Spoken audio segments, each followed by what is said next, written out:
Hello, my name is David O'Brien.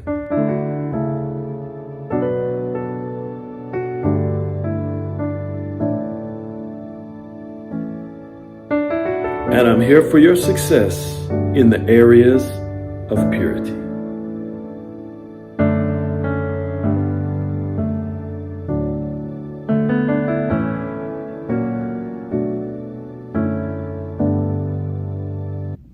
Hello, welcome back to the Purity Forum broadcast. My name is David O'Brien. Today's topic is healing sexuality.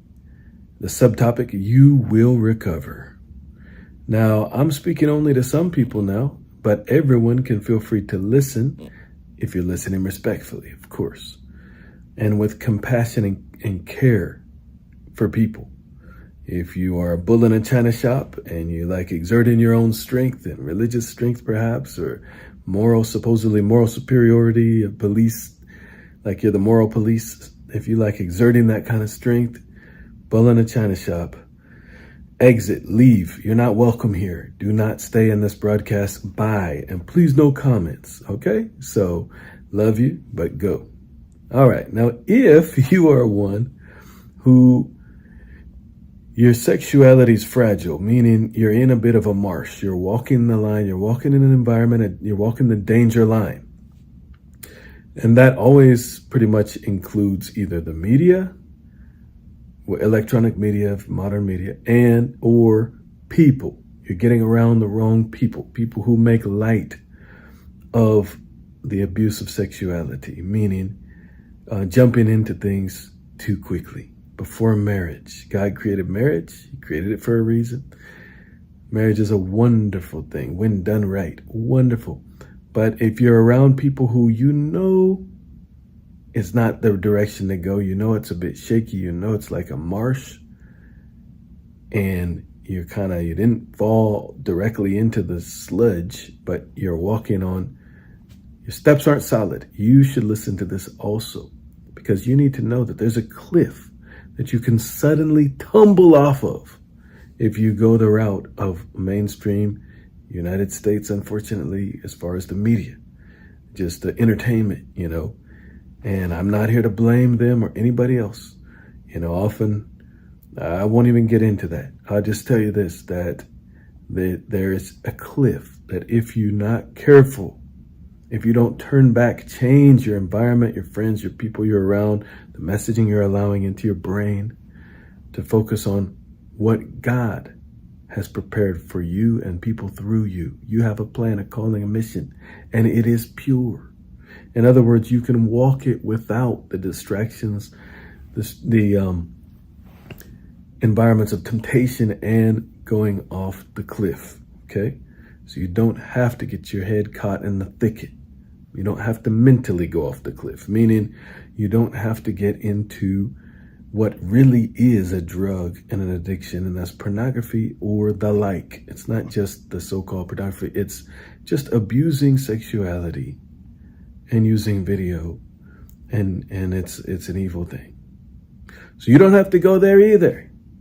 You must depart from those two things. Like I said, those are environments that are shaky, they're dangerous, and they turn into a cliff. And that is the wrong kind of flirtatious relationship. That's just getting too fast, too far, too fast, a little too much giggling and joking and touching. And then the next thing you know, don't go there. You need to set up boundaries between you and other people, certain types of people especially. Raise up higher boundaries around certain types of people. And you need to be the one who doesn't need to be the spotlight of attention. You don't need to be in the everywhere and all that stuff. So that's another kind of person I would like to continue watching today's broadcast.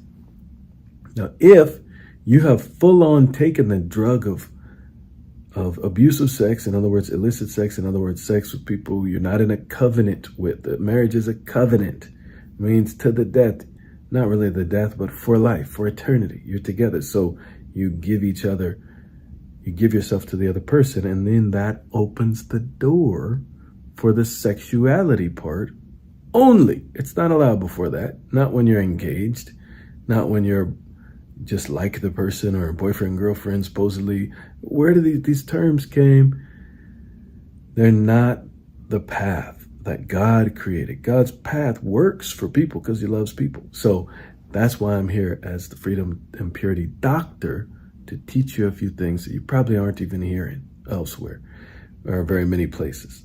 And so God has a plan for you.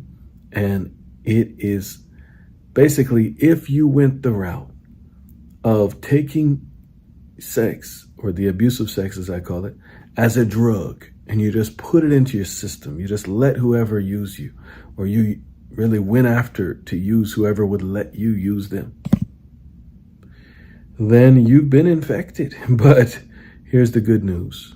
That enemy will fall if you follow what I'm going to share with you. So it's available completely to walk totally free from that stuff, not to have a chain around your neck, not to, because some people have. At any rate, you can walk a new path. You can have a new start completely. You can be healed of the abuse of sexuality. Totally. And that's why I said healing sexuality, you will recover, because the life, the truth that can go into your system now, the Lord Jesus, he gives glory for shame. He died on the cross. It was a cross that he died on. He was executed. But it wasn't an execution that was involuntary. He voluntarily put himself there. He chose to go into what looked like a trap. He died there to take the shame of abuse of sexuality onto himself. That's why he was naked on the cross, totally naked. He was taking the shame so that anyone who comes into him, into Christ, believes in Jesus, submits to him as Lord, gets a place inside of Christ, a high, good standing, and is washed permanently clean on the inside. Your spirit is totally clean and new, totally new, and it's shining and beaming. And that's the real you. And then you can speak it out of your mouth, the truth in line with that. And it cleanses, it breaks the enemy and the problems I'm talking about away from you powerfully. So you have to get to know them. That's where you can read the New Testament of the Bible, especially the writings of Paul, of course, Peter, others too, but the whole thing. But go ahead and read them and learn about the new you, the real you. And that it'll start to shine out of you. Because once you've asked for forgiveness from God with Jesus, you are forgiven. You're mended with your relationship with him. And then you change your thinking. You say, and you just turn away from it. That will fix and free and mend your relationship with other people, no matter how long the process goes. And your mind will heal, and you can start walking on that original path, but now with the understanding in your belt that you know not to turn to the left or right.